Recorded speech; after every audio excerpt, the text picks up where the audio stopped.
Secure the objectives. Enemy care package.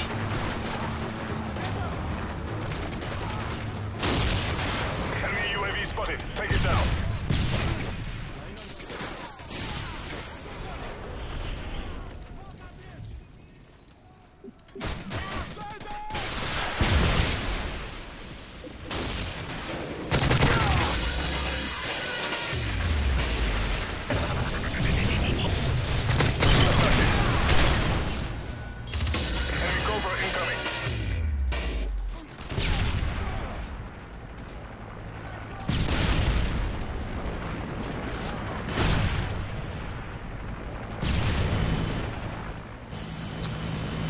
Hey guys, and welcome to my Red to a MOAB series where I try and put my dry hard pants on, get a MOAB and show you results while I try and talk about something that's not the gameplay, but genuinely meaningful.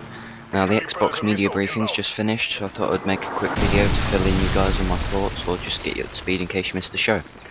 So E3 kicked off, or E3, I say the E3, it's the Microsoft press briefing, and that kicked off with a demonstration of Halo 4, which began with a short movie followed by a gameplay demonstration which showed off all the new environments and showed off the weapons which we've come to expect from Halo. One of the new weapons, which when shot turn the enemies to dust, which is probably not going to feature a multiplayer, I would think, otherwise that would be ridiculously OP, but anyway, moving on. I was undecided about where Microsoft would go with the Halo series after it changed developer from Bungie Studios, but I have to admit Halo 4 does look very good.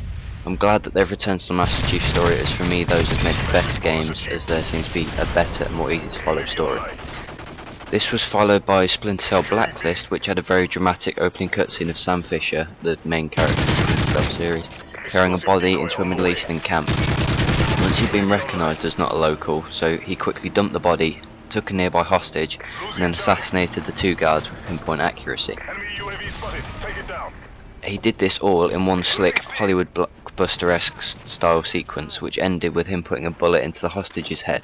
This showed off the new motion control and cinematic sequences which have been brought to the game. The plot in Blacklist is that Middle Eastern terrorists have been basically said to the Western countries, take your troops out or the fight is coming to your place. And that is where the Blacklist, which contains leaders of the troops of these terrorists, I believe, and Sam Fisher is tasked with getting rid of these leaders to prevent serious war. I was impressed with how the gameplay was very fluid and the graphics looked immense. The gameplay looked very similar to previous titles in the Splinter Cell Conviction, with the same style of an incognito kill and earning you an epic slow-mo assassination type kill, which is a very good dynamic and keeps the player on his toes so he does not waste an opportunity. Next at the press conference, Microsoft revealed all of its new entertainment products. This included the new sports of NBA and NHL which are coming to the Xbox, as well as the new entertainment from HBO Go, Machinima and the BBC, which have all been confirmed. This looks very exciting, and it also makes use of the subscriptions that you already have, like the NBA Game Pass, and just gives you another platform on which to watch it. Also shown during the press conference was the new Tomb Raider game, which looks really impressive. It features a younger Lara negating some sort of mountain tribe. She begins very incognito, listening to a conversation whilst picking off guards with a crossbow, and consequently knocking them off the edge. She continues to do this until she picks off one of the guards involved in the dialogue, at which point she is located and fired at by heavy machine gun fire. Following this, Lara dives behind a rock, which disintegrates once the bullets showing off the destructible environments which have been put into the game.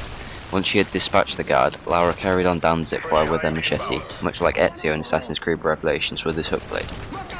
Gears of War Judgment was also shown during the press conference, as it is one of the few good Xbox exclusives, so Microsoft likes to show it off. Now, I'm not a big Gears fan, as I've only played the second one briefly, but I'm sure the trailer would certainly whet the appetite of any Gears fan watching, showing characters, weapons and scenery, which all look very impressive. Another thing shown during the press conference was this new technology that Xbox is calling Smart Glass, which I think the idea that Microsoft has, that everybody in this day and age has a smartphone and most people have tablets, so why not use them to enhance the experience by giving you more information about the movie and characters, or making a custom file Madden using the touchscreen of your device, as it was shown during the press conference.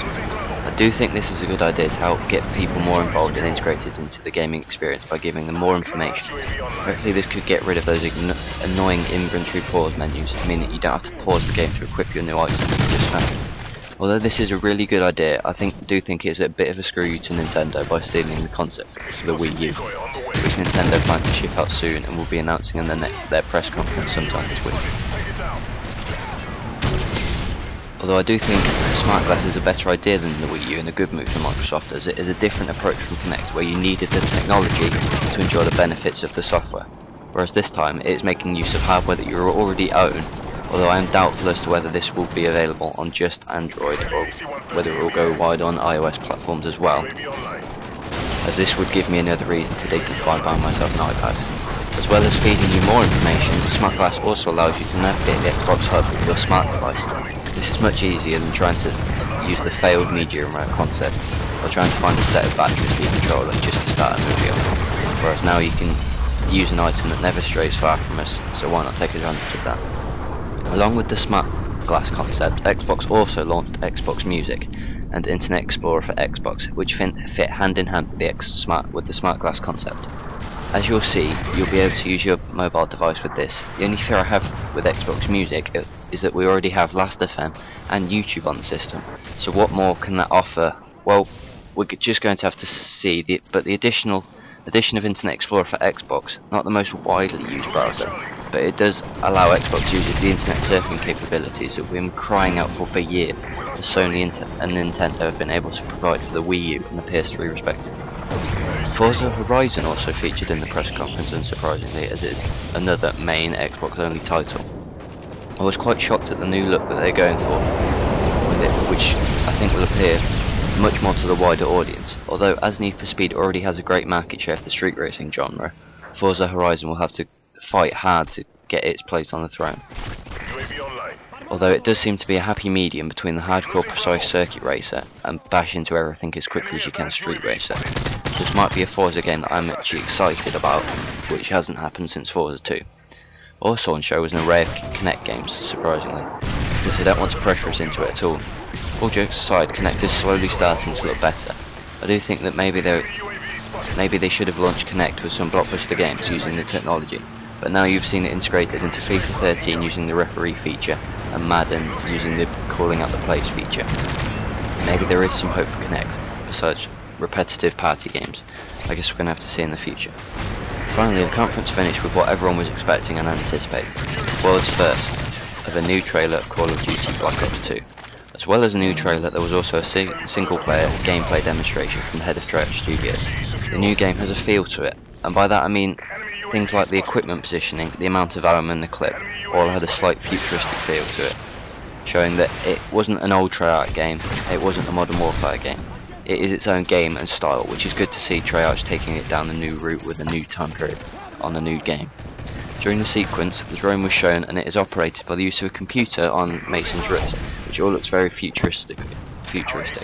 Sadly, there was no multiplayer, but I didn't expect any, as that normally comes in about July in a separate multiplayer release trailer. Overall, I was expecting this E3 to be a filler until the new console is announced next year, but it's clear that Microsoft is still trying to enhance this console as far as it will go. So far this year, I was very impressed with the games and technology on offer, and let's hope the other developers can match what we've seen from Microsoft, as if they do, it should be a good year in gaming. This video is just about wrapping up now, guys. Now, if you can leave a like or a comment, then that would be great, and I shall see you next time. Peace.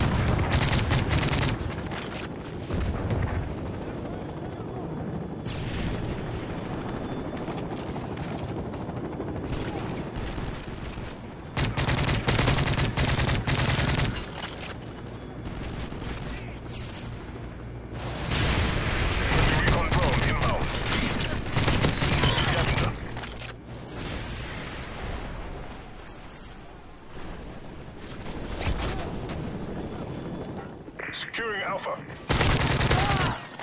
Counter UAV up. They're blind. Securing Alpha. We lost Charlie. The war is not over. We will make them pay.